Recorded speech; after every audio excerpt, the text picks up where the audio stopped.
네, 다 같이 성경을 들고 일어서시기 바랍니다. 네, 봉독해 드릴 하나님의 말씀은 요한계시록 19장입니다. 19장 11절에서 21절 말씀까지인데요.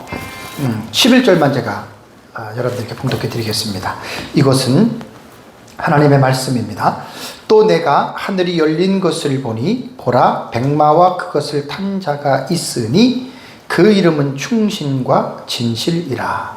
그가 공의로 심판하며 싸우더라. 네, 21절까지 쭉 내용입니다. 전 시간에 제가 6번째 대접의 본 텍스트가 16장에 위치하고 있죠. 16장에 위치하고 있는데 16장 안에서는 6번째 대접에 어떤 사건이 일어나는지에 대해서는 구체적으로 우리가 이렇게 읽어내기가 좀 힘든 거거든요. 그래서 이제 두 가지 의미에 대해서 6번째 대접에 예수님께서 재림하실 것이라고 하는 유추할 수 있는 본문 두 개를 여러분들에게 제가 말씀을 드렸고, 특별히 이제 그 마지막에 아마겟돈으로 이제 땅의 왕들이 모였는데 도대체 누가 모이고 어떻게 모이고 그 아마겟돈에서 뭘 하는지, 거기에 보면 전쟁을 한다라는 말이 없습니다. 물론 하나님의 큰 날을 위해서 싸운다는 말은 있지만 어쨌든 그런 목적으로 모였는데 6번째 대접 안에서는 충분히 우리가 볼 수가 없어요. 근데 6번째 대접 안에서는 뭐가 자세하게 들어가 있냐면 귀신의 영이라고 말했죠. 그죠? 그 땅의 왕들을 모으는 주체가 누구냐? 그 귀신의 영입니다. 이걸 잘 보셔야 돼요. 그리고 지금 보는 19장 11절과 12절에는 이러한 근원적인 내용은 없어요. 그냥 모여서 싸우는 얘기만 해요. 그래서 제가 오전에 말씀드린 대로 동일한 의미를 가지고 있는 그 문맥에 대한 내용은 우리가 어떻게 해요? 같이 봐야 된다는 거예요. 같이 봐야지 그 부분에 대해서 우리가 충분히 내용을 깊이 있게 여러분 이해할 수가 있습니다. 그래서 이제 귀신의 영이 16장 13절과 14절에 거기 그 전쟁의 특징이 뭐라 그랬죠? 온 천하 왕들에게 가서 하나님 곧 전능하신 이에 큰 날에 있을 전쟁을 위하여 모은 거예요. 그러니까 어떻게 보면 6번째 대접의 이 계시록 16장의 본문과 지금 우리가 공부하는 19장 11절에서 21절의 본문은 그야말로 상호 보완적으로 너무나 중요한 본문들의 내용입니다. 그러니까 6번째 대접을 여러분들이 설교하면서 16장의 12절과 16절의 본문만 이야기를 한다면 거기서는 구체적인 내용들이 이렇게 나오질 않아요. 그리고 19장 11절과 21절에 이것 가지고 예수님의 재림에 대해서 6번째 예수님 재림하십니다라고 이야기를 하면 앞에서 준비되어지는 6번째 대접의 내용들이 언급이 안 되니까 그것도 여러분 조금 아쉬움이 서로가 있는 거예요. 그래서 6번째 대접을 공부하실 때는 동전의 앞 뒷면입니다.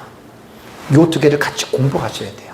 그래서 제가 6번째 대접의 19장에 있는 본문을 가지고 와서 6번째 대접에 대한 내용을 보다 더 충분하게 이해할 수 있도록 여러분들에게 제가 이제 말씀을 제가 드리는 겁니다. 그래서 이제 이번 시간에는 이제 6번째 대접에서 언급하지 아니한 부분을 가지고 계시록 19장 11절에서 21절의 내용을 말씀을 드리는데요. 요 19장 11절과 22절은 두 파트로 구분이 됩니다. 11절과 14절은 재림하시는 예수 그리스도가 어떤 분인지에 대해서 그분의 이름과 모습에 대해서 그리고 뒤따르는 그 군대들에 대해서 11절과 14절은 언급하고 있고, 다음에 이제 두 번째는 15절과 21절의 본문에서는 재림하시는 예수님과 천상의 군대들이 아마겟돈에 포진되어 있는 군대들을 전쟁보다는 심판하는 거예요. 일방적으로 심판하는 거예요. 그래서 이제 이 두 가지를 가지고 여러분들이 생각을 하시면 됩니다. 자, 그러면 이제 사실 이 계시록 19장 11절과 21절에 제목을 붙이자면 예수 그리스도의 재림과 아마겟돈 심판이다, 이렇게 제목을 붙이는 것이 가장 여러분 옳다고 볼 수가 있습니다. 자, 이제 예수 그리스도의 재림인데 제 책 821페이지로 넘어가셔야 됩니다. 821페이지로 이제 넘어가시면은 이제 주의 재림과 아마겟돈 전쟁이라고 하는 제가 이제 제목으로 이제 그 820페이지부터 이제 그 제가 주의를 해놨습니다. 예수님의 재림은요, 구약 성경과 신약 성경 가운데 특별히 신약 성경의 가장 하이라이트가 되는 사건을 말을 한다면 여러분 예수님의 재림입니다. 그리고 더 놀라운 사실은요, 구약 성경에 예수님의 재림에 대한 내용이 기록되었을까요? 안 되었을까요?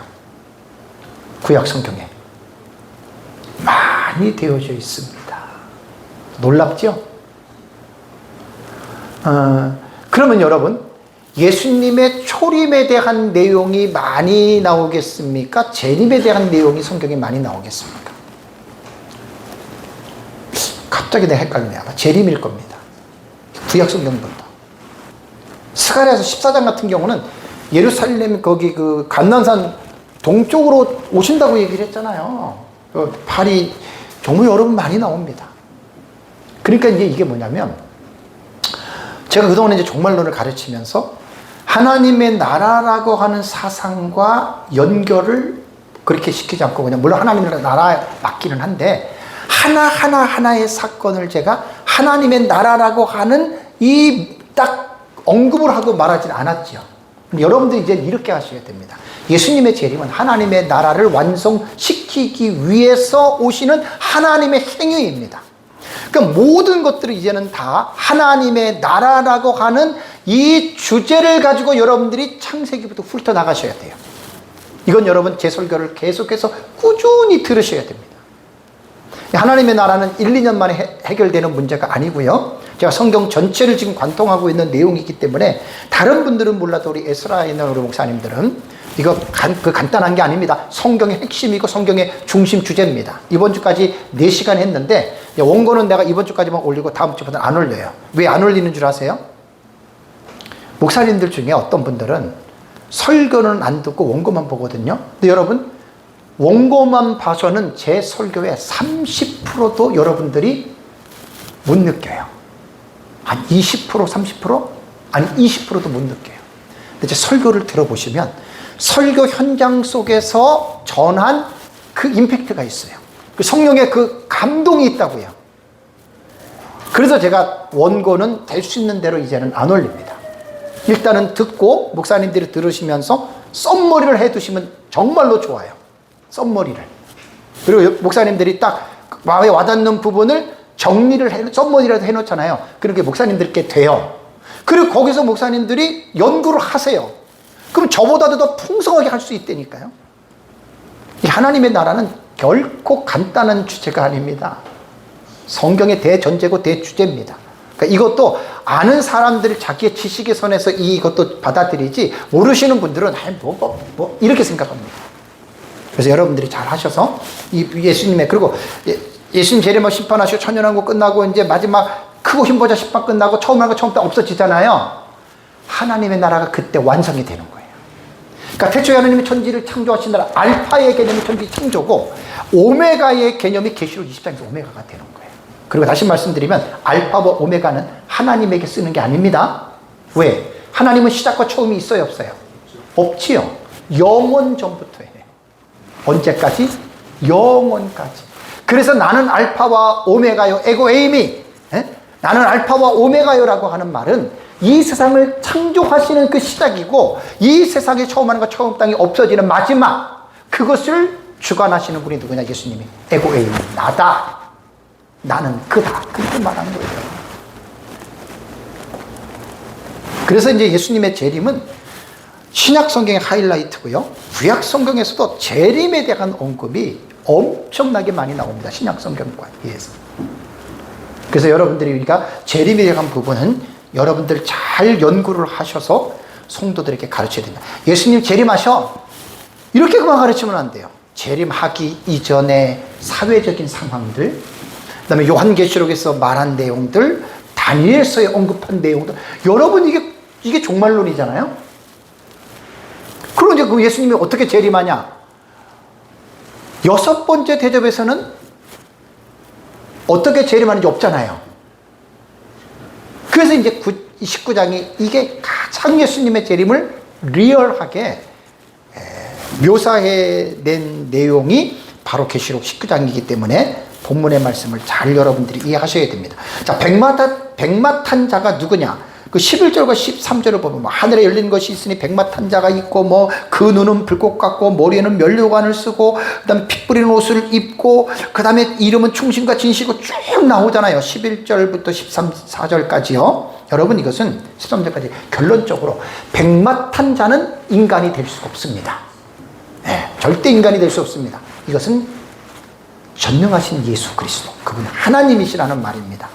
자세한 내용을 생략할게요. 1시간 동안에 오늘 마치려고 하면, 저는 좀 자세하게 하면 2시간을 가야 되는데 1시간 안에 마치려면 여러분들 제 책에 있는 내용을 보시면 됩니다. 그러니까 이게 어디로부터 백마탄자가 내려오느냐? 하늘이 열린 것을 보니 그랬잖아요. 그러니까 from heaven이에요. 하늘에서부터 백마탄자가 내려온다. 여러분 이거 너무 신기하지 않아요?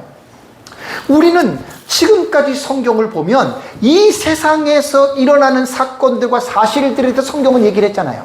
가끔 하늘에서 하나님이 말씀하시고 하늘에 대한 내용들이 보이는 그 정도였잖아요. 그죠?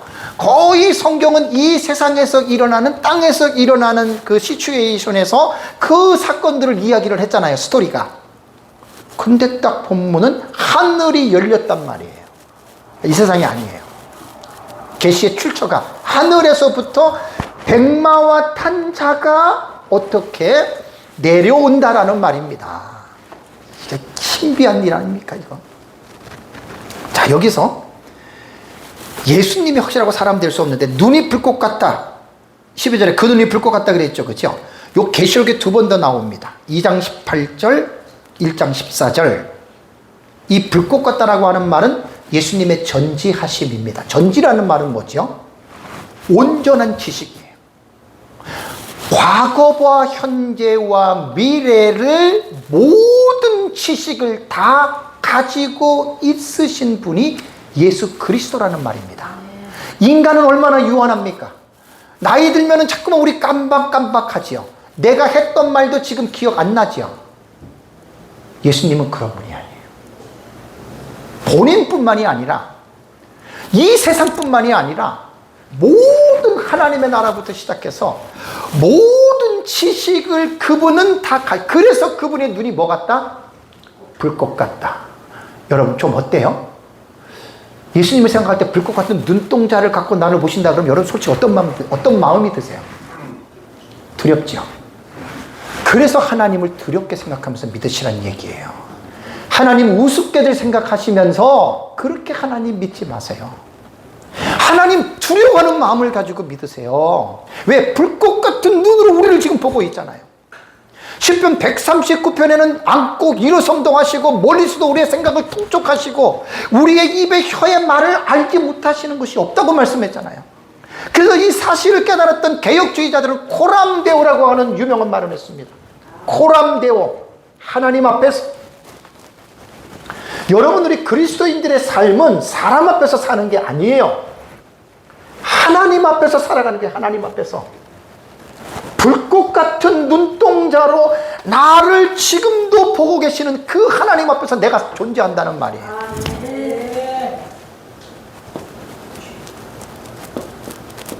코람데오. 히브리어는 야훼리프네예요. 여호와의 얼굴 앞에서란 말이에요. 얼굴 앞에서. 여러분, 저나 여러분들이 그리스도인들이 우리는 어떻게 살아야 되냐면 하나님의 얼굴 앞에서 내가 지금 살아가고 있다. 제가 지금 강의가요, 하나님의 얼굴 앞에서 저는 지금 강의를 하고 있는 거예요, 여러분. 여러분들이 가정에서도 부부관계든 자녀 교육이든 직장이든 어디든 여러분 그리스도인들은 하나님의 얼굴 앞에서 나는 존재하는 거예요. 그 하나님의 얼굴 앞에서 나는 살아가는 거예요. 이거 잊지 마시기 바랍니다.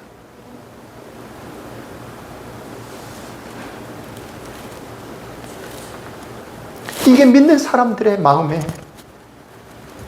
이게 불러서 새겨져 버려야 돼요. 우리 뇌 속에서. 나는 하나님 앞에서 살아갑니다. 그래서 그 불꽃 같은 눈동자를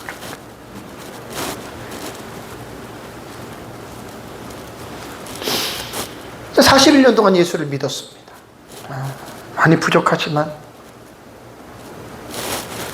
하나님의 은혜로 이 사상을 저는 잃어본 적이 없어요. 잃어버린 적이. 우리 아이들에게 교육시킬 때도, 우리 성도들에게 강조할 때도 늘 이것만 나오면 제가 강조합니다. 여러분, 우리는 하나님의 그 얼굴 앞에서 여러분, 우리는 살아가는 자들입니다. 그래서 여러분들이 가정에서든 직장이든 어디서든지 간에 여러분들은 하나님의 얼굴 앞에서 살아간다라고 하는 이 의식을 잊어버리지 마시라고. 저도 늘 내 자신에게 이렇게 말을 하는 거예요. 그러니까 불꽃 같은 그분 앞에서는 아무것도 숨길 수가 없는 거예요. 아무것도 숨길 수가 없어요. 우리가 때로는 사람 앞에서 외식할 때가 종종 있잖아요. 네? 그럴듯하게 나를 포장하고 거짓말도 어떤 분들은 밥 먹듯 하는 분들이 있어요. 목사들도. 그 심판받습니다. 다음에 많은 면류관을 쓰셨다 12절 나오죠. 디아데마입니다. 디아데마. 왕관입니다. 요한계시록에서 3번 나오는데 계시록 12장 3절에서는 붉은 용인 사탄이 쓴 왕관 디아데마고, 요한계시록 19장 2절에서는 예수님이 쓰신 왕권에 대해서 말을 하고 있거든요. 12절에서는. 그러니까 이게 뭐냐면, 그리고 이제 계시록 13장 1절에서는 짐승 적그리스도 이 디아데마로 썼어요. 왕권, 왕에 대한 권으로. 그럼 여기서 똑같은 왕권이라고 해서 이게 똑같은 게 아니죠. 왜? 적그리스도와 사탄이 쓴 왕권은 어두움의 세계의 왕권이잖아요. 근데 예수 그리스도는 어떤 왕권이에요? 하나님의 나라, 이 세상을 통치하는 왕으로서 쓰는 왕권이기 때문에 전혀 다른 거예요. 전혀 다른 거예요. 다음에 이제 13절에 피 뿌린 옷을 입었다. 이거 사람이 입는 게 아니에요. 피 뿌린 옷은 4가지 해서 제 책을 보시면 순교자의 피, 그리스도와 대적자들의 피, 그리스도에서 어린 양으로 흘리신 피, 대적자들과 싸움에서 대적자들의 흘린 피가 그리스도의 옷에 묻은 것, 우리는 4번째 해석으로 봅니다. 왜냐하면 이 상황이 지금 어떤 상황, 그러니까 성경을 볼 때 상황을 염두에 두셔야 돼요. 이 본문이 재림이잖아요. 그리고 뒤에 보면은 심판하잖아요. 피가 튀게 튀잖아요. 그러니까 이 적절하게 그 상황에 딱 맞춰서 보는 거예요. 아, 이건 예수님의 십자가를 흘리신 피야. 그건 아니에요. 이 본문이 지금, 그래서 때로는 성경을, 여러분 이제 글을 쓰는 사람들이 글을 쓸 때는 육하 원칙 속에서 쓰죠. 누가 언제 어디서 무엇을 어떻게 왜 쓰잖아요. 제가 하나님 나라 첫 번째 설교에 조엔 아이오니오스라고 영생이라고 하는 말을 육하 원칙 속에서 제가 설교를 했어요. 첫 번째 시간에 영생에 대해서. 그거는 설교학적인 측면에서 영생이라고 하는 말을, 스토리를 내러티브화 시켜서 제가 설교한 거예요. 내러티브라고 하는 말은 이야기를 거기에다가 각색을 하는 거예요. 말하는 사람이. 이게 내러티브 설교라 그래요. 제가 좀 책을 조금 읽은 게 있는데, 내러티브는, 그러니까 우리가 성경의 내용을 그대로만 얘기를 하면 그건 스토리예요. 근데 목사님들이 그 성경의 내용을 다른 것과 이렇게 조합해서 이야기를 하면 그게 내러티브라고 그래, 내러티브. 근데 내러티브 설교법이 읽어보니까 되게 어렵더라고요. 그것도 공부를 해야 되겠어요. 아직은 제가 그런 공부할 시간도 없지만, 기본적으로는 제가 윤곽은 잡았습니다. 그러니까 이제 여기에서 주님의 옷에, 왜냐면, 여러분들이 이제 성경을 보면은, 14장에 익은 포도송이를 발로 짓밟잖아요. 우리가 포도송이를 짓밟으면 즙이 나오잖아요. 근데 그 뒤에 뭐라고 하는지 아세요? 그 피가 튀었다 그랬잖아요. 그러니까 그건 우리가 상징으로 보는 거예요, 상징으로. 요한계시록은 정말 해석하기가 여러분 쉽지 않습니다.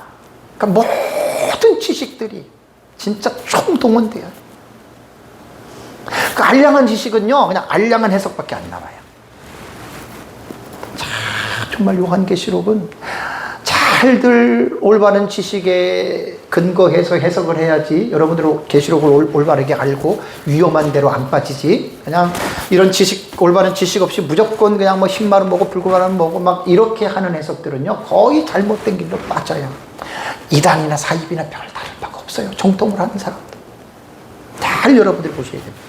그 다음에 이제 11절에서 13절, 16절. 내가 이것은 이제 그 주예로 하는 게 아니라 책에도 그 주제별로 묶어서 했어요. 이름을 보세요. 충신과 진실. 그 다음에 12절에 자기밖에 모르는 이름. 그 다음에 13절에는 뭡니까? 하나님의 말씀이다. 다음에 16절 보세요. 만왕의 왕이요 만주의 주다. 그럼 백마 타고 내려온 자가 누구예요? 이건 하나님 예수님밖에 없는 거예요. 사람이 될 수가 없는 거예요. 나머지는 여러분들이 책을 보시면 되겠습니다. 근데 하나 이제 이 본문에서 풀을 게 뭐냐면, 백마를 타고 내려오는데 그 뒤에 누가 따라 내려와요? 백마를 탄 누구? 군대가 내려오잖아요. 이 백마 탄 군대는 뭘까? 이거 해석 잘 하셔야 됩니다.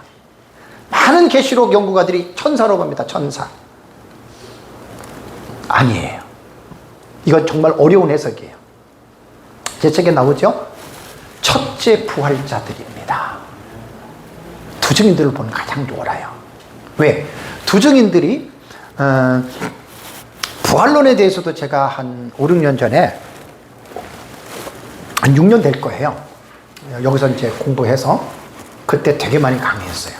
첫째 부활 강의인데, 구약부터 전체적인 어떤 그 역사를 통해서 제가 부활론을 나중에 다 책으로 나오는데, 그것도 조금만 더 이제 집어넣으면 아마 엄청난 책이 될 겁니다. 왜? 첫째 부활 마지막으로 귀결이 됩니다.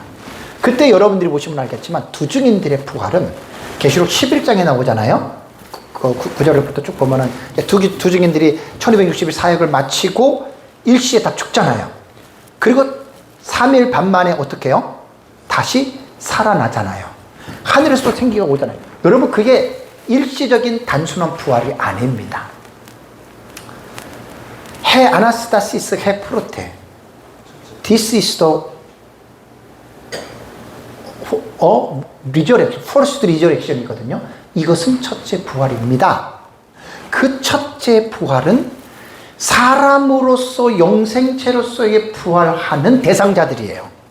그러니까 이 첫째 부활을 무천년은 그 중생으로 보거든요. 그러니까 이게 종말론을 들어가면 대화를 할 수가 없는 거예요.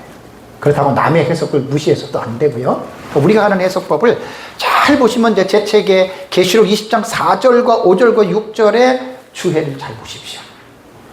역사적 전천년에서 정말 깊이 있게 해석한 주해입니다. 그 첫째 부활이 거기 딱 들어요. 그래서 두 증인들이 계시록 11장에 부활하고 나서 어떻게 됩니까? 하늘에서 이리로 올라오라고 하는 음성을 듣고 그들이 어떻게 하늘로 올라가죠. 첫째 부활, 사람으로서는 첫 번째 부활한 자들이 부활해서 어디로? 하늘로 올라갔는데 14장 1절을 보면은 하늘의 시온산에 어린 양과 함께 서 있지요. 이거 기가 막힌 내용입니다. 그래서 사실 종말론은 기본적인 지식이 없으면 못 들어요. 이해를 못 해요. 그래서 이제 올라가 있다가 예수님 재림할 때 그 첫째 부활자들이 백마를 탄 군대로 내려오는 거예요. 그러니까 뭐냐면 예수님도 사람의 몸을 입고 이 세상에 오실 때 예수님이 그 인간의 육체를 입었잖아요. 그죠? 그리고 죽으시고 부활하시고, 부활체는 인간의 육체예요. 그죠? 근데 예수님의 부활체는 죽기 이전의 몸과 부활한 몸은 겉으로 볼 때는 동일하지만 뭐가 다른 줄 아세요? 에센스, 본질이 달라요. 왜냐하면 예수님이 십자가에서 죽기 전에 그 몸은 배도 고프고 병도 걸리고 죽을 수도 있는 그러한 유한한 육체, 그 육체를 가지고는 천국도 못 들어가고 지옥도 못 들어갑니다. 근데 부활한 육체는 영생체예요. 쇠하지도 않아요. 썩지도 않아요. 죽지도 않아요. 배고프거나 그런 거 여러분, 그건 모르겠습니다. 확실하게. 왜냐하면 부활하신 예수님이 음식을 드셨기 때문에, 음식을 든다라고 하는 얘기는 어떤 식욕의 어떤 것들이 이렇게 움직인다고 볼 수는 있잖아요. 그건 중요한 건 아니고, 어쨌든 중요한 것은 뭐냐면 이 부활체는 눈으로 보일 수 있는 형체라는 거예요. 그 본질이 완전히 다른 영생체예요. 그러니까 지금 계시록 19장에서 지금 하늘로부터 백마를 타고 내려온다 예수님. 그 다음에 그 뒤를 따르는 백마 탄 군대의 이 사람들이, 우리는 두 증인들로 온다면 부활체잖아요. 그럼 땅에 있는 사람들이 그 사람의 모습을 봐요, 안 봐요? 보지요. 예수님께서 재림할 때 그를 찌른다로 볼 것이도 그랬잖아요. 땅의 모든 족속이 예수님의 재림을 보고 애통하고 곡한다 그랬죠. 그러니까 예수님이 부활체이기 때문에 모든 사람들이 육체의 눈으로 볼 수 있다 그 말입니다. 그래서 여기에서 100만을 탄 군대들은 우리는 천사로 보면 안 되고요, 두 증인으로 봐야 돼요. 그리고 천사는요, 예수님 재림할 때 택한 자들을 하늘 입구과 저 끝에서 불러 모으는 역할을 하지, 천사는 전쟁을 하는 도구로서 하나님이 부활 재림할 때 쓰지 않습니다. 여러분, 그걸 깨달으셔야 돼요. 마태복음 24장에는 천사들이 하늘과 저 끝에서 택한 자들을 불러 모으잖아요. 그거 보면 이제 데살로니가 전서 4장 17절에 구름으로 끌어올려 그러잖아요. 그게 하르파조예요. 그게 미래형입니다. 미래형. 내가 이제 뒤에 조금 더 말씀을 드릴게요. 그러니까 천사는 택한 자들을 불러 모으기 위함이지, 하나님의 천사들을 통해서 이 세상을 뭐 전쟁을 아마겟돈에 모이는 사람들을 죽이는, 그렇게 안 씁니다. 하나님. 그래서 성경을 우리가 보고 성경 안에서 이야기를 해야 됩니다. 자, 그 다음에 이제 11절에서 16절은 아마겟돈 전쟁의 양상입니다. 아까 그 6번째 대접에서는 아마겟돈으로 왕들을 하나님의 큰 나라를 위해서 전쟁을 위해서 모은다고 했는데 그 이후로는 말이 없잖아요. 그래서 그 내용이 바로 이 19장 본문에 나오는 거예요. 그래서 6번째 대접을 공부할 때는 반드시 이것과 연결해야 돼요. 저처럼. 왜냐하면 시간이 지나면 또 잊어버려. 아예 연결해서 곧바로 해야 돼. 곧바로. 그러면 이제 이 재림에 대해서는 확실하게 여러분 우리 속에 각인됩니다. 나이 드시면은요, 웬만한 거 들으면 돌아서면 다 잊어버리죠. 다 잊어버려요. 그래서 제가 책이 있기 때문에 책은 잊어버려도 보면 또 기억나잖아요. 그래서 보셔야 되는 거예요. 종말론 웬만하게 성경으로 이렇게 훈련이 되지 않고 종말론에 없는 분들은요, 1년, 2년을 배워도요, 시간이 지나면 어떻게 되는지 가르쳐 드릴까요? 다 잊어버려요. 관심을 갖고 특히 설교 안 하잖아요? 몇 년 전에 막 은혜 받고 배웠잖아요? 가물가물해요. 그러니까 이게 종말론은요, 뭐 한두 번 들어서 아닙니다. 그러니까 저는 장점이 뭐냐면 배우잖아요. 나는 그대로 설교를 해버려요. 나는 그렇게 했어요, 지금까지. 제가 지금 종말론을 강의는 이거 한두 번이 아닙니다. 보통 4번, 5번, 6번씩 하는 설교예요, 지금 이거 제가. 여러분 생각해 보세요. 얼마나 확실하게.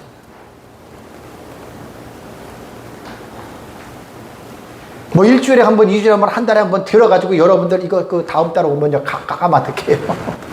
나이 때문에 또 잊어버려요. 그래서 제일 중요한 거는 여러분들이 종말론을 지식적으로 배우면 아무런 유익이 없습니다. 그래서 제가 신학적에서 목회론적 읽기를 말한 거예요. 가르치려고 여러분들이 배우는 거지, 가르치지 않고 배우는 거 그냥 그걸 사장되는 경우들이 많습니다. 그럼 누구에게 가르쳐야 돼요? 내 양떼들에게 가르쳐야죠. 그게 목회론적 읽기라고요. 근데 웬만큼 배우지 않으면 한번 설교해 보세요. 못해요. 어려워요. 저는 특별하게 하나님의 은혜로 11년 동안에 우리 교회에서는 너무나 많이 했어요. 그게 하나님이 제게 주신 은혜예요. 일반 교회에서는 그렇게 못해요. 나는 고집적으로 했어요. 오해하지 마세요. 우리 교회는 지금도 새신자가 온 적이 한 번도 없지만 저는 설교를 하다가 새신자가 오면 내가 싫어요.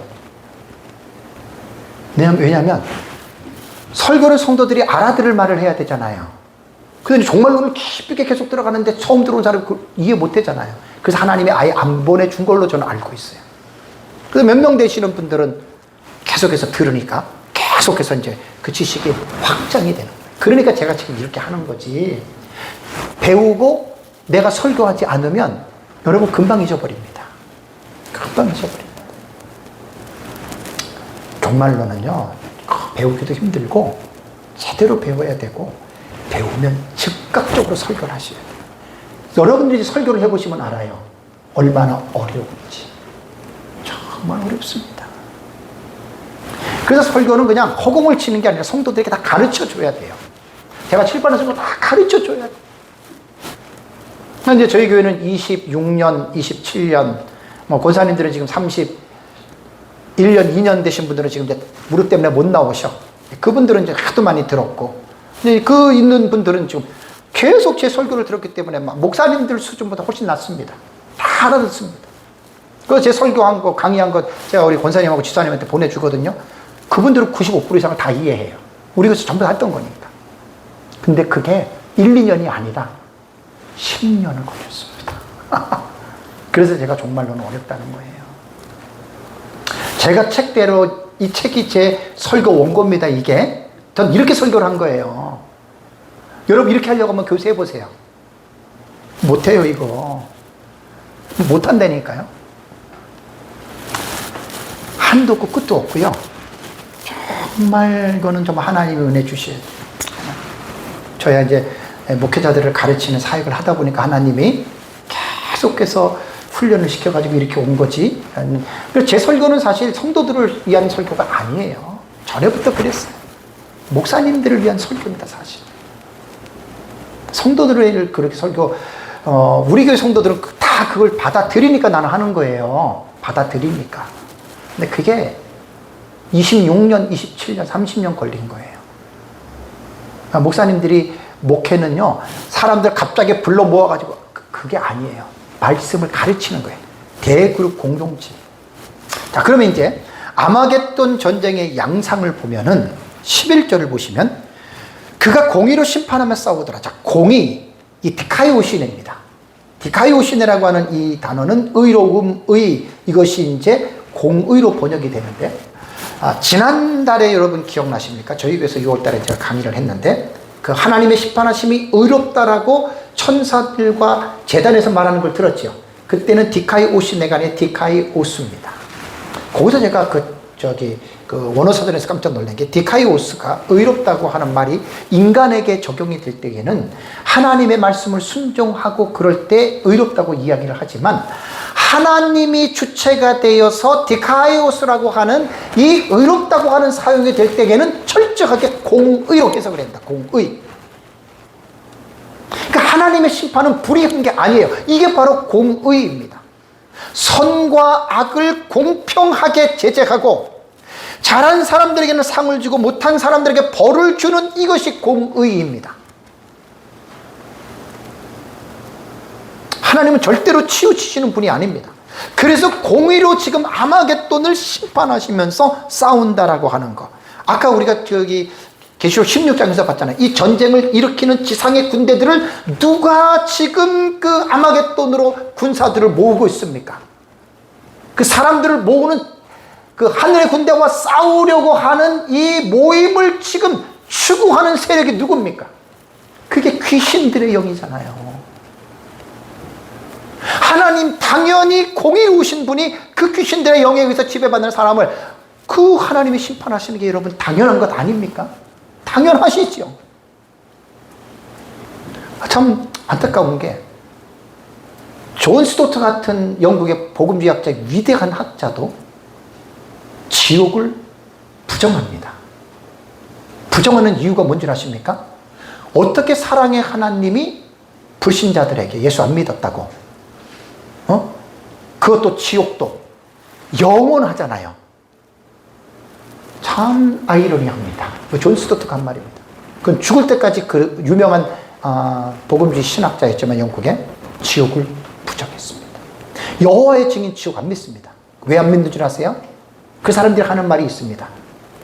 틀에 짜인 말. 사랑의 하나님이 어떻게 지옥을 만드냐고. 사랑의 하나님이 어떻게 사람을 지옥으로 보내느냐고. 하나만 보는 거예요. 공의를 못 본 거예요. 더 놀라운 거 가르쳐 드릴까요? 신약 성경에 지옥을 제일 많이 말씀하신 분이 누군 줄 아세요? 지옥을 리얼하게 제일 그것도 많이 하신 분이 누군 줄 아세요? 그 예수님이에요. 참. 제가 한 7, 8년 전에 지옥에 대한 설교를 한 2달 가까이 한 적이 있어요. 그 원고를 내가 못 찾아냈어요. 음성 파일은 있는데. 성경의 189절을 제가 가지고 설교했어요. 189절. 그 원고를 내가 찾다 못 찾았어요. 34년 동안 목회한 설교 원고를 지난번에 계속 다 뒤지고 버리고 모아놨는데 그걸 못 찾았어요.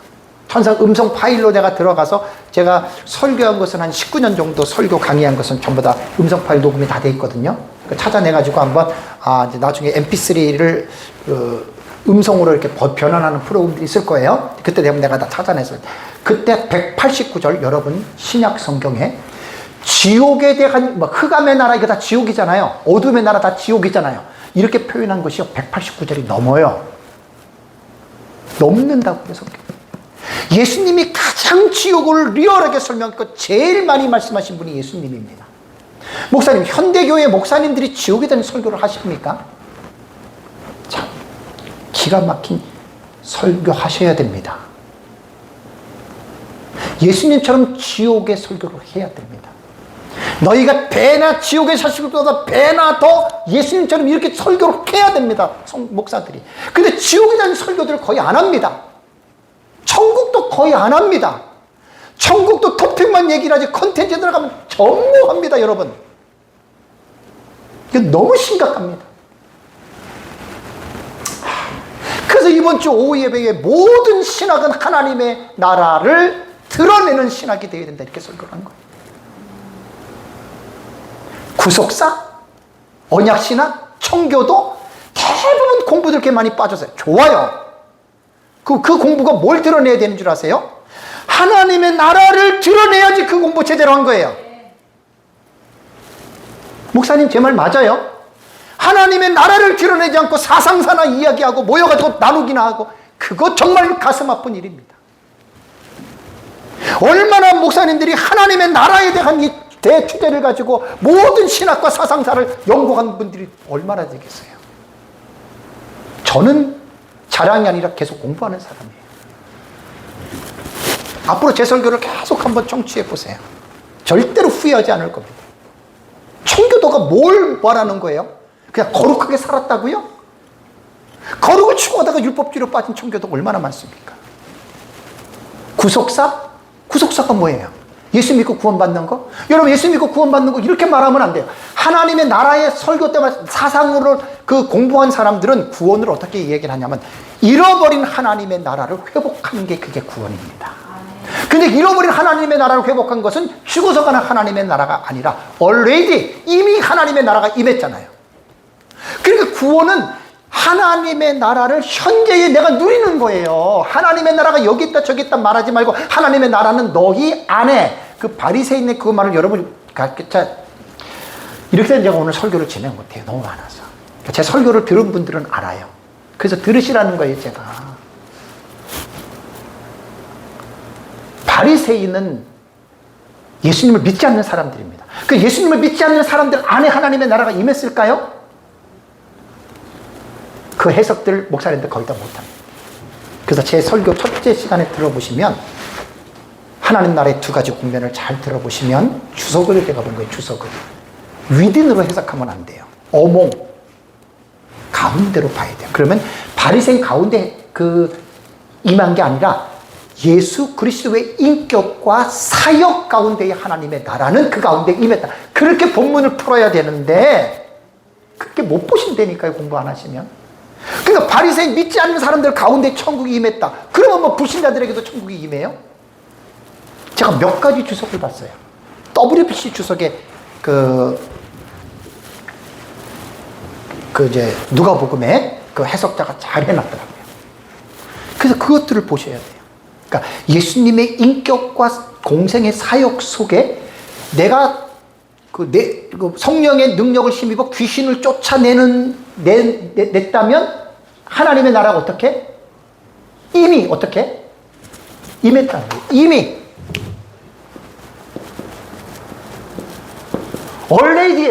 이미 하나님의 나라는 임한 거예요. 그러니까 여러분, 하나님의 나라 죽으면 간다 이렇게 되는 사람은 교회에서 하나님의 나라를 못 배운 사람이에요. 이미 임했죠. 그러면서 그러나 아직은 이루어지지 않았다. 여러분 성도들한테 이렇게 물어보세요. 여러분들 지금 하나님의 나라를 누리고 사십니까? 이렇게 한번 물어보세요. 아마 목사님들 중에서도 이럴걸요? 천국의 하나님 나라의 개념은요, 현재 내 안에 임했어요. 이거를 누리면서 사는 거예요. 성경이 그걸 말하는 거예요. 그러니까 예수님의 이 신약시대의 이 사역은, 하나님의 나라 하면 난 계속 3주 동안 뭐 잠도, 그냥 이거 난 이를 살아요, 지금도. 다른 거 신경을 쓸 수가 없어요. 예수님의 공생의 사역의 특징이 뭐냐면요, 구약에 예언되어졌던 에덴 동산에서 하나님의 나라가 임했습니다. 범죄하고 쫓겨났어요. 하나님의 나라를 쫓겨난 게 그게 죄인에 대한 속성입니다. 하나님의 나라를 잃어버린. 아담이 범죄하기 전에 에덴 동산에 하나님과 함께 충분히 커뮤니케이션이 있었죠. 그 하나님의 나라예요, 그게. 그럼 더 거슬러 올라가면 하나님이 왜 천지창조를 한 줄 아세요? 하나님의 나라를 드러내려고. 드러냈잖아요, 에덴 동산에서. 범죄하면서 그 나라를 쫓겨났잖아요. 구원은 그 잃어버린 하나님의 나라를 어떻게 해요? 찾는데 누구를 통해서? 예수 그리스도를 통해서. 그러니까 구속사만 연구하신 분들은 죄 용서받고 맨날 그것만 얘기를 하거든요. 그러니까 구속사는 하나님의 나라의 하위 개념이에요. 하위 개념. 그 창세기 3장 15절부터 구속사가 시작되는 거고, 하나님의 나라는 태초에 하나님의 천지를 창조하시기 이전부터 하나님의 나라가 존재하기 때문에 그 하나님의 나라의 사상으로 여러분들이 성경을 읽지 않으면, 구속사니 성경신학이니 뭐 조직신학이니 빠져가지고 그 하나만 갖고 빠져 있으면 하나님의 나라를 모르고 성경을 연구한 신학자들이 되는 거예요. 오후 예배를 꼭 들어보세요. 이번 주 오후 예배. 설교 온 거 다 올렸습니다. 뭐 이렇게 얘기하면 하나님의 나라에 대해서 공부 안 하신 분들은 뭐 네가 뭐 어쩌고저쩌고 하는데, 아닙니다. 앞으로 계속 들어보세요. 그리고 목사님들은 반드시 하나님의 나라로 종말론도 풀어가셔야 돼요. 하나님 나라의 완성이, 지금 하나님의 나라가 지금 진행되고 있는 거예요. 네? 참 본문을 잠깐만 내고서 난. 그러니까 이제 하나님이 아마겟돈을 심판하신 거, 여러분 끔찍하지 않아요? 나중에 보세요. 뒤에 이 아마겟돈 전쟁의 향연이 도대체 어떠한 잔치인지 한번 보시라고요. 먼저 말해볼까요? 음식이 인육입니다. 사람들의 시체를 그 잔치에 초청받은 자들은 공중에 나는 새들입니다. 세상에 이런 잔치 봤어요? 물론 전쟁에서 지면 독수리들 와가지고 사람을 파먹지만, 이거는요 어느 한 국지적이 아니라 전 세계적입니다. 아마겟돈 전쟁에 참전했던 왕들과 모든 군사들.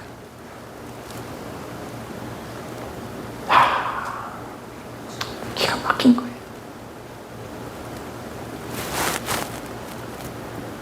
그래서 개구리 같은 새 더러운 영, 16장 14절에 귀신의 영들이란 말이에요. 그 귀신의 영들이 전능하신 이의 마지막 날, 큰 날 전쟁을 위해서, 이게 뭐냐면 사탄이 자기 때가 얼마 남은 줄 깨달은 거예요.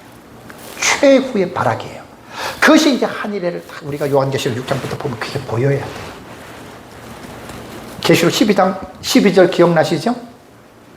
자기 때가 얼마 남지 않은 것을 알고 땅으로 내려가서, 그게 공중에 미가엘과 용의 싸움 전쟁에서 패하고 내려간 거예요. 그때 되면 우리는 딱 그래서 하늘의 해치 절반이잖아요. 절반 전에 내려가 가지고 첫째와 황충하를 끌고 가잖아요. 그렇게 보는 거예요, 성경은. 그리고 이제 14절에 하늘에 있는 군대는 아까 말씀드린 대로 부활하신 두 주민들로 보고요. 거기에 이제 자세히 나왔습니다. 천사들로 볼 수 없는 이유, 모든 성도들로 볼 수 없는 이유, 첫째 부활자로 보는 이유. 제 책에 있죠?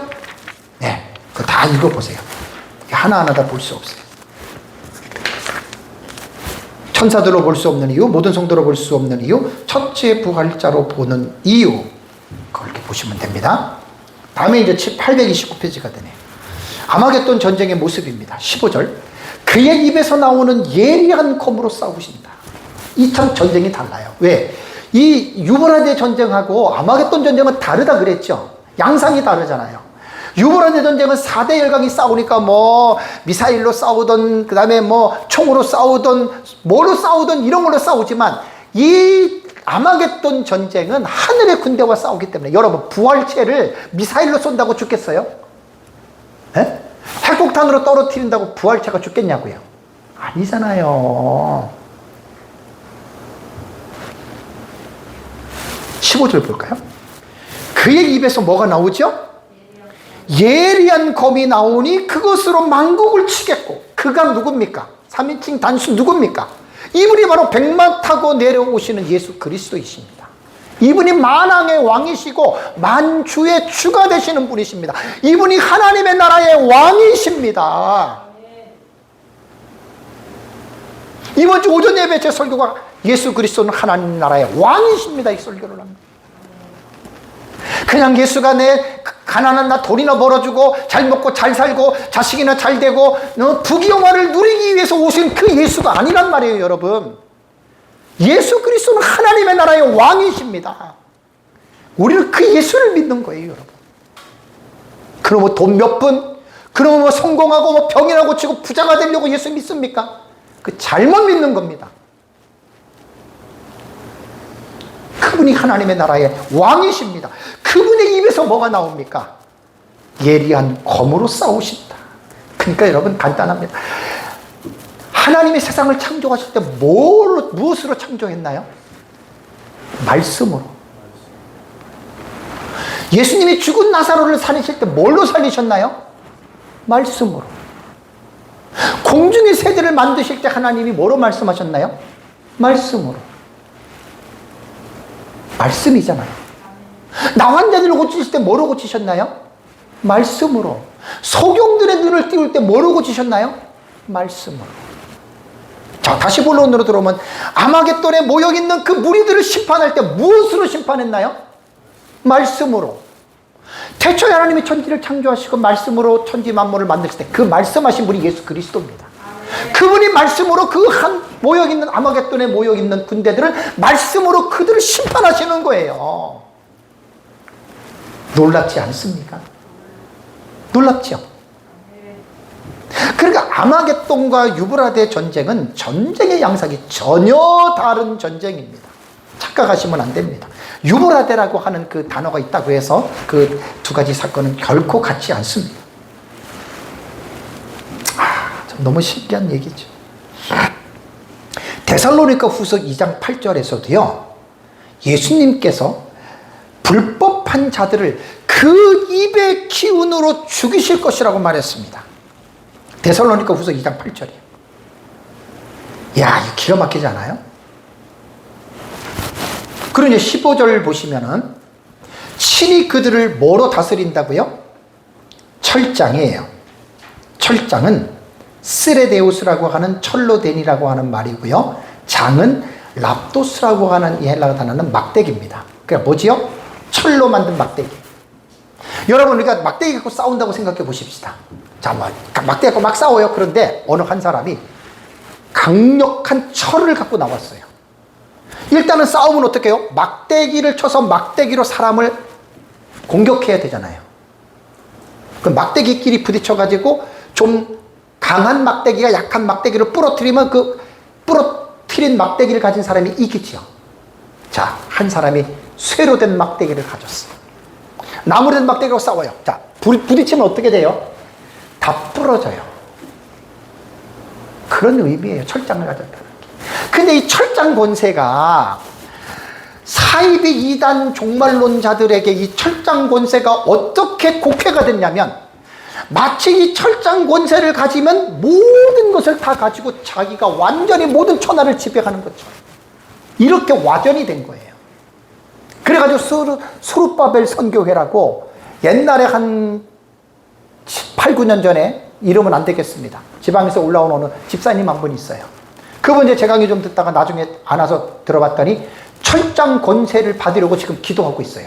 그 수르바벨 선교회, 신림동에 있어요. 신림동. 거기 들어가 있어요. 그 지금 모르겠어요. 받았는지 안 받았는지. 여러분, 못 받습니다. 이게 왜냐면 성경의 본 문맥에서 말하는 그 말은 그들이 생각하는 그런 철장 권세 아니에요. 그러니까 사이비 이단이라 그래요. 그걸 받으려고 지금 금식하면서, 이거는요, 그래서 제가 그랬잖아요. 종말론을 잘못 배우면은 안 배우니만 못하다고 하는 말이 뭐냐면 정말 폐인됩니다. 폐인. 종말론 잘못 깨달으면 폐인돼 버려요. 세대주의의 극단적인 세대주의로 빠지고, 시한부 종말론자들이 다 극단적 세대주의에서 나온 거거든요. 그렇게 빠진 사람들은 폐인됩니다. 정말 조심하셔야 됩니다. 그래서 종말론 잘 배우셔야 돼요. 아무한테나 배우시면 안 돼요. 너무 심각해서 하는 말이에요. 심각해서. 그러니까 철장 권세는 바로 이 예수님이 재림할 때 나타나는 이 권세예요, 여러분. 그리고 또 하나 유추해서 생각해 보시는 게 뭐냐면 두중인들 있죠? 1260일 동안 사역했던 두중인들이 철장 권세를 가졌다고 보시면 돼요. 그럼 여러분이 철장 권세가 하나님이 왜 주셨겠어요? 하나님의 계시를 이루기 위해서 철장을 쇠막대기를 줬겠죠? 근데 이 철장을 가지고 내 마음대로 휘두르라고 준 것 같아요? 아니, 그건 아니지. 그래서 이단과 사이비들은 그 이제 목회자들을 가르치는 종말론을 가르치는 데들이 몇 군데 있어요. 아주 뭐 유명하게. 저는 이름이 없는 사람이지만 막 신문에 전면 광고를 몇 천만 원씩 내고 하는 그런 사람들의 얘기를 이렇게 들어보면, 철장 권세를 받으면 목사님들은 지금 성도 몇 명 안 내비두고 힘들게 고생하지만 여러분들이 그 요엘서에 나오는 이스 같은 성령을 받고 철장 권세가 임하면 여러분들은 팔자가 핍니다. 이렇게 말합니다. 그러면 목사님들이 뭐라는 줄 아세요? 아멘 하고 박수 쳐요. 환장할 일이에요, 환장할 일. 여러분, 목사가 왜 됐어요? 팔자 피려고 목사가 됐나요? 사꾼이죠. 그 사기꾼이죠. 목사는 예수님이 가셨던 십자가의 길을 가다 죽는 길까지 가는 게, 그게 진정한 목사의 길입니다. 동의하십니까? 그게 목사가. 자본주의 사회에서 목사가 어떻게 비춰졌냐면, 사회의 모든 구조들과 맞춰서 그 큰 교회가 되고 이름이 되면 돈이 따라와, 명예가 따라와, 모든 게 따라오잖아요. 그러니까 목사직이 아주 달콤한 거예요. 초대교회 예수님의 12사도들을 보십시오. 그들에게 그러한 달콤함이 있었나? 다 순교당하잖아요. 비참하게 죽잖아요. 오늘 한국교회의 타락이 뭐냐면, 목사직에 대한 이해부터가 잘못된 상태에서 목사가 돼버린 거예요. 큰 교회, 부흥하고 성공하고 이름 날리는 교회, 교회가 부흥돼가지고 자식들이 전부 다 출세하고 교회에서 다 주는 돈으로 편안하게 살아갔으니까. 저는 아이들 셋이 다 목회자입니다. 두 딸이 다 사모고 막내 아들이 목사가 됐습니다. 저는 지금까지 성도들이 없었기 때문에 우리 아이들 전부 다 고생하면서 자랐습니다. 정말 피눈물 나는 고생을 했습니다. 내가 애들 원하는 걸 돈이 없어서 채우지도 못했습니다. 목사가 잘못 설정이 된 거예요. 그러니까 우리는 성경에 나타나는 목사직이나 교회나 성도나 모든 것들을 원본인 성경으로 돌아가셔야 돼요. 성경에서 그 기원과 근원을 다 찾아 나가셔야 됩니다. 근데 우리는 성경을 보지 못하는 사람들은 이 세상에서 이루어진 형태를 보고 들어가는 거예요.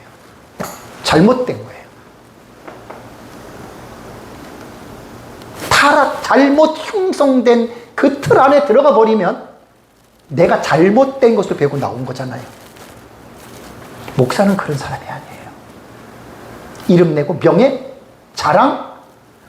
제자들을 보시라고요. 제자들을 어떻게 살았습니까? 나는 고린도후서 11장의 사도 바울이 그 자기의 사도권을 놓고 거짓 사도와 그 변론을 한 거잖아요. 거짓 사도들은 자기 잘났다 그러고 얼마나 그랬는데, 바울은 어땠어요? 거기에 보면 만물의 찢기와 같이 얼마나 고난을 당하고 얼마나 바보같이 살았습니까? 바울이 사도가 뭐냐? 그 사도권을 변호하기 위해서 거짓 사도들과 나를 너희들 한번 비교해봐. 그런데 고린도 교회가 바울의 사도권을 의심했잖아요. 왜? 거짓 선생들의 말을 듣고 미혹된 거예요. 고린도전서 그거 나오는 거예요. 고린도전서. 철장은요, 막강한 권세인데 개인의 이기적인 목적을 쓰라고 준 게 아니에요. 하나님의 계시를 이루기 위한 그 수단이지. 그 다음에 이제 15절 보시면, 또 친히 하나님의 그 전능하신 의 맹렬한 진노의 포도주 틀을 밟는다. 여기에 이제 아까 그 피 뿌린 옷을 입었다라고 하는 말이 제가 쓴 주의 책을 보시면 나옵니다. 다음에 이제 17절과 18절을 보겠습니다. 천사가 초청하는 하나님의 큰 잔치. 아까 내가 너무 그래가지고 미리 발설을 했습니다. 자, 17절 18절 한번 읽어볼까요? 한번 같이 본문을 시작. 또 내가 보니 한 천사가 태양 안에 서서 공중에 나는 모든 새를 향하여 큰 음성으로 외쳐 이르되 와서 하나님의 큰 잔치에 모여 왕들의 살과 장군들의 살과 장사들의 살과 말들과 그것을 탄 자들의 살과 자유인들이나 종들이나 작은 자나 큰 자나 모든 자의 살을 먹으라 하더라. 이야, 참 여러분 이거 믿으셔요. 하나님의 말씀입니다.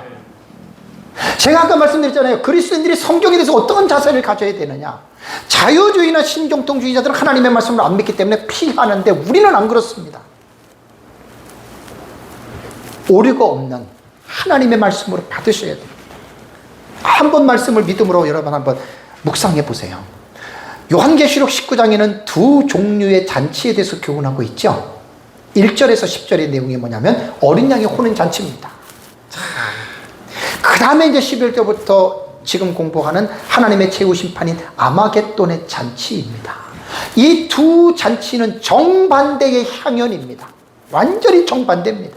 전자는 어린 양과 그의 신부인 생전 성도들이 천년왕국의 혼인잔치. 우리는 천년왕국을 혼인잔치로 해석해. 역사적 전천년은. 세대주의는 환란 전에 교회가 올라가서 공중에서 7년 혼인잔치 하잖아요. 아이, 우리하고는 다릅니다.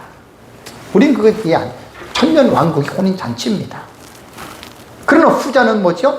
아마겟돈 심판과 7번째 대접재앙인 지구의 멸망으로 공중의 새들이 인육을 먹습니다. 사람의 시체, 눈을 빼먹고 장을 끄집어내서 새들이 맛있다고 먹고 얼굴살, 해골 머리살, 해골에 있는 뭐라 그래요, 물을. 목마르면 그것까지 쪄서 먹고. 이런 여러분 잔치가 어디 있습니까? 성경에 어디든지 한번 보십시오. 이런 잔치가 어디 있나. 아까 말한 대로 국지적이 아니에요. 전 세계적이 전 세계적.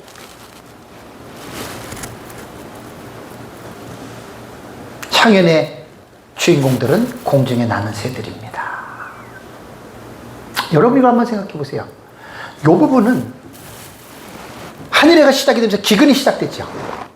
자, 먹을 것이 없으면 사람만 고통당하는 게 아니라 누구도 고통을 당해요?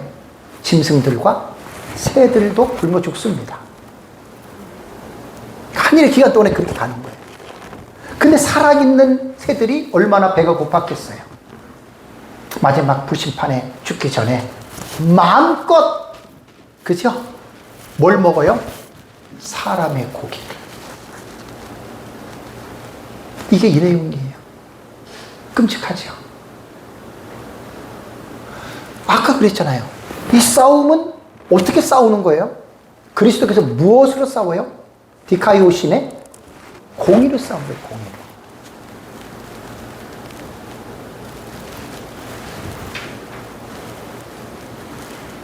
마태복음 24장 28절에 이런 말씀이 있습니다. 죽음이 있는 곳에는 독수리들이 모일 것이니라.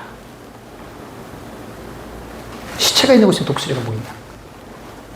어느 시대든지 간에 그랬는데 이 예수님의 예언에 최종적으로 완성되는 게 나는 아마겟돈으로 봅니다. 이 땅의 모든 사람들의 시체를, 모든 독수리뿐만 아니라 적은 새부터 큰 새 이르기까지 굶주렸던 배를 채우고 있어 사람들을. 끔찍하지 않습니까? 아마겟돈 전쟁의 결과는 19절과 21절에 나옵니다. 여기 하나, 전쟁 참가자를 말을 할 때 짐승과 땅의 임금들과 그들의 군대들이라고 19절 초반절에 말을 했죠. 그죠? 여기 보면 짐승은 적그리스도입니다.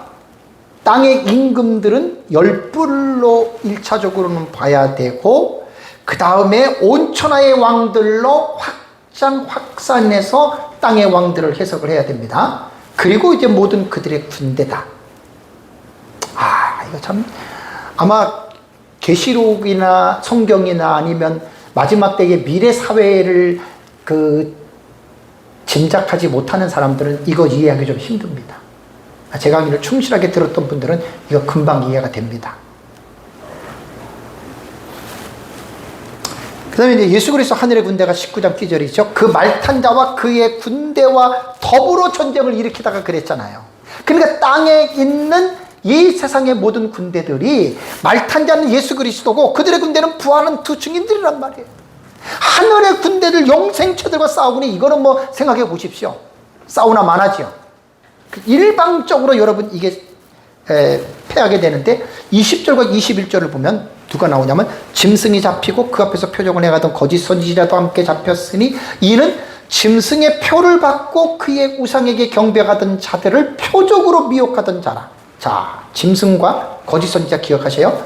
이 둘이 어떻게 됩니까? 결국은 산채로 유황불 붙는 못에 던져지고 그 다음에 그 나머지는 말탄 자의 입으로부터 나오는 검에 어떻게? 죽음에 모든 새가 그들의 살로 배불리더라 라는 말이 나옵니다. 여기에 짐승과 거짓 선지자 제 책에 자세하게 써놨습니다. 더 이상 설명 안 해도 알겠죠? 바다에서 올라오는 짐승 데리온. 데리온이라고 하는 말은 이제 육체적인 동물들을 말을 하는데 그래서 우리는 이 본문을 문자적으로 안 보여요. 상징으로 해석하는 거예요. 그래서 데리온의 모티프는 그 다니엘서에 보면은 하이라고 하는 하야라고 하는 살아있는 존재 그게 짐승입니다. 근데 그 다니엘서에도 육체적인 동물을 말하는 것이 아니라 상징적인 인물입니다. 그가 바로 뭐냐면 안티크리스토스입니다.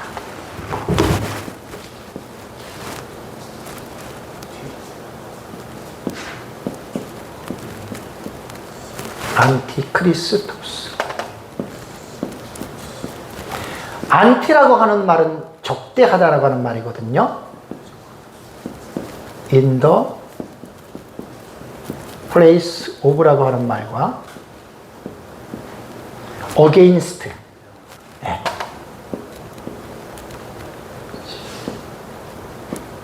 적그리스도는 두 가지의 성향이 나타납니다. 무엇을 대신합니다. 누구를? 그리스도를 대신해서 I am Christ. I am 메시아. 내가 메시아다. 또 하나는 뭐냐면 대적하는 자입니다. 예수를 믿는 사람들, 교회를 대적합니다. 그래서 성경에 나타난 이 적그리스도, 안티크리스토스는 요한 1서에 나오는 거예요. 요한계시록에는 적그리스도라는 용어가 안 나와요. 그래서 제가 적그리스도만 해도 이거 한 권의 책이 됩니다. 당연히 되죠. 엄청난 분량이에요. 구약성경부터. 제 책에 다 나옵니다. 적그리스도. 공부들을 깊이 있게들 하셔야 돼요. 이 적그리스도와 거짓 선지자는 계시록 13장에 땅에서 올라오는 짐승, 거짓 선지자의 시종입니다.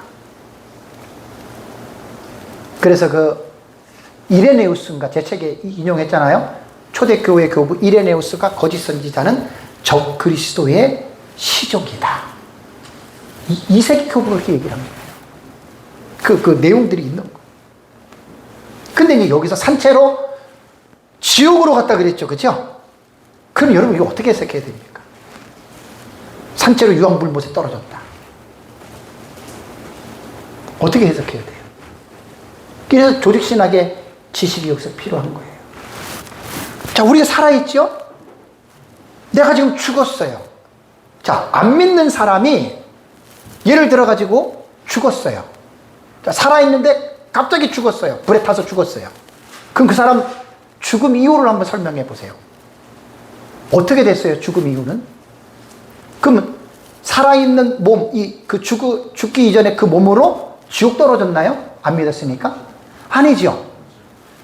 영혼은 지옥으로 가고 육체는 불에 타서 그냥 화장이 되든지 매장했을 거 아니에요. 그죠? 이렇게 봐야 되는데 이 계시록에서는 산채로 유황불못에 떨어졌다 그러니까 마치 육체를 가지고 그냥 이 사람들은 지옥 갔다 이렇게 해석하는 사람이 있어요. 넌센스입니다.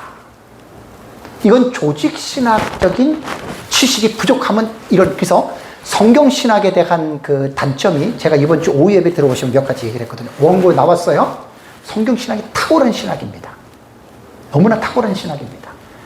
완전한 신학은 아닙니다. 성경신학자들이 조직신학을 무시하는 성경신학자들이 꽤 있는데 대단히 잘못된 겁니다. 주관적으로 해석할 위험성이 있습니다. 그래서 이번 주 원고를 보시면 성경신학을 특별히 내가 조금 정리를 한 게 프린스턴 신학교하고 웨스트민스터 신학교에서 성경신학자들 대가들 이름이 나옵니다. 찰스 하치부터 시작해서 그 A.A. 하치 아들부터 해서 그 다음에 이제 그 누굽니까? 그 유명한 사람들 있잖아요. 웨스트민스터에 한번 보십시오. 탁월한 신학이지만 그게 다가 아닙니다. 가장 중요한 거는 신학자들이, 목사님들이 뭐 하나 공부하면 마치 이게 다라고 하는 착각을 일으켜요. 그래서 이것만 다고 이것 외에 다른 것은 잘못한, 이건 대단히 무식한 겁니다. 제가 왜 신학적인 것들을 쫙 이번에 전체적으로 다루었냐면 모든 신학은 하나님의 나라를 드러내야 됩니다. 그래야 그 신학이 신학으로서의 올바른 임무를 감당한 거예요. 아무리 성경을 역사적으로 쪼개고 뭐로 쪼갰어도 하나님의 나라를 드러내지 못하면 그 신학은 부족하거나 잘못된 거예요. 제 말이 맞습니다. 왜냐하면 성경이 무엇을 말하느냐고 하는 하나님의 나라에 대한 이 입장이 서 있지 않으면 이 말을 이해를 못해요. 하나님의 나라가 그렇게 중요한 대전제가 되는데 안타깝게도 이런 공부들을 안 하신 분들은 이거 제가 하는 말 이해 못합니다. 말씀을 맺겠습니다. 시간이 다 갔어요. 땅의 군대들 같은 거 다 여러분들이 읽어보시고 마지막 결론은 뭐냐면 이제 결국은 예수님 재림으로 아마겟돈의 심판을 받고 이제 다음 시간이 이제 7번째 대접이에요. 세상이 심판을 해요. 곧바로 이어져요. 그건 내가 다음 시간에 할게요. 깨어있기로 하는 것은. 다 같이 우리 기도하고 마치겠습니다.